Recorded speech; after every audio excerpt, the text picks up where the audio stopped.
Ladies and gentlemen, when you look at Dr. Okengo Fred Matiang'i from the political perspective, you can tell that he's improving day by day.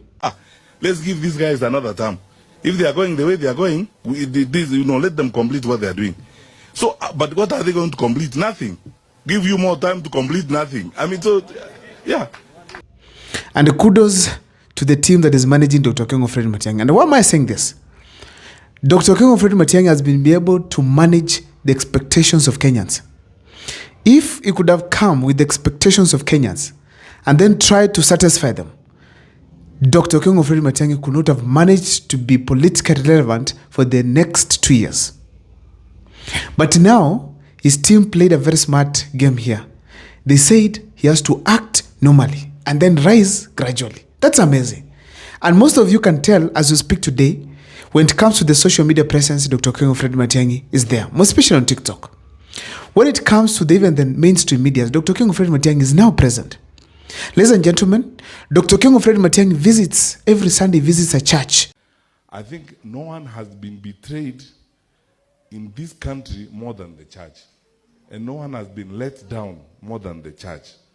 Because you are the ones who were misused or even abused by some of our leaders to provide a platform to propel leaders into positions of responsibility under the guise of them being your members, when in actual fact, they were basically just using you and using the identity of the church. We are not God. We can't charge people. But the truth of the matter is, now, the church cannot walk away. Let's work together. The job you have always done of pulling all of us together, please let's continue to do it. And actually, those visits are very important, politically speaking, because it creates the conversation at the grassroots. That is also important. So that we work together. You are so gifted and you have done so well this morning in the manner in which you have spoken to these parents. Ladies and gentlemen, when you look at his personality, on the track record, tick. Ladies and gentlemen, as far as the presidential candidature is concerned in the country, Dr. Okengo Fred Matiang'i knows very well that financial muscles are critical, especially in 2027. And when you look at Dr. Okengo Fred Matiang'i right now, he's prepared. So on finance, tick. Ladies and gentlemen, when it comes to numbers and facing President William Ruto, if Dr. Okengo Fred Matiang'i is fronted by the other opposition leaders, then when it comes to numbers, Dr. Okengo Fred Matiang'i, tick. Ladies and gentlemen, when it comes to the campaign machines, so long as Rigiji is present, and then we have some other people from Kenya Moja, then Dr. Okengo Fred Matiang'i, tick. Ladies and gentlemen, but now there is one thing that we must accept. Dr. Okengo Fred Matiang'i has some things to fix. He has some big challenges that he's facing. And that is what I want to highlight here on this particular video. But before I do so, if this is the first time you're watching my videos at Mokwa Times, please take a second or two to subscribe, like, and comment, because that is the best support you can always give this channel. Now, without much wasting of time, let me dive into this particular topic here today. Ladies and gentlemen, what are these challenges that Dr. Okengo Fred Matiang'i is facing? Number one, poor performing members of parliament. One thing we have to agree here today, it is that Dr. Okengo Fred Matiang'i, before he goes to the rest of the country, he must fix the Gusii region. It would not be ideal for Dr. Okengo Fred Matiang'i to bank all the seats, my special members of parliament seats from the Gusii region. Because in the National Assembly, he needs numbers. So he must fix the Gusii region politically. Now, what do I mean by having poor performing members of parliament? Look at all those members of parliament surrounding Dr. Okengo Fred Matiang'i. Except Cliff Giserombane. Which other member of parliament is performing there? None. Except Cliff Giserombane is famously known as Engoko. That is the only member of parliament who is performing. And actually he's not even doing his best as we speak. But he's trying, considering the size of his constituency. Kitutu Masaba is quite huge. Ladies and gentlemen, all these others, they are performing poorly. I did my survey online under the ground. I realized that Anthony Kibagendi is not performing well when it comes to the tangible projects at the grassroots using the NGCDF, I mean. Bursaries he gives, yes, but it's not everyone that needs, actually, everyone that he can reach to give bursaries. But the tangible project at the ground is not doing well. I was checking and I realized that there's some toilets that he constructed which are in a deplorable state. Some of them have cracked, not of good quality. There are some schools that do not have fences that he was supposed to assist. He has not done yet. So that means Anthony Kibageni is not doing well and is the closest person to Dr. King of Matiang'i when it comes to the members of parliament. He's one of the closest. So that is a big challenge. Apart from Anthony Kibageni, we have Barongo. Barongo, if you go to his constituency, he's not doing well. People do not like him when it comes to performance. People are saying that he's dormant. And it is true. When I went there, I realized that people are complaining about his way of make sure that there's development at the grassroots using the NGCDF. Ladies and gentlemen, why is the performance of the members of parliament important? In 2027, it will not be just Dr. King of Matiang'i. It's about having a candidate who is going to perform and deliver for the people of Kenya. Actually, that is the major reason as to why Dr. King of Matiang'i has been considered from the Gusii region and most of the Kenyans across the country because of his track record, ability to deliver. It will not make sense to give Dr. King of Matiang'i the votes as the Gusii community and then leave other leaders because of poor performance. What does that mean then? Dr. King of Matiang'i has to tell his members of parliament to work, to deliver, because right now as we speak today, let the truth be told, the members of parliament from the UDA side, they are working so hard to use the track record aspect in 2027 as their campaign machine.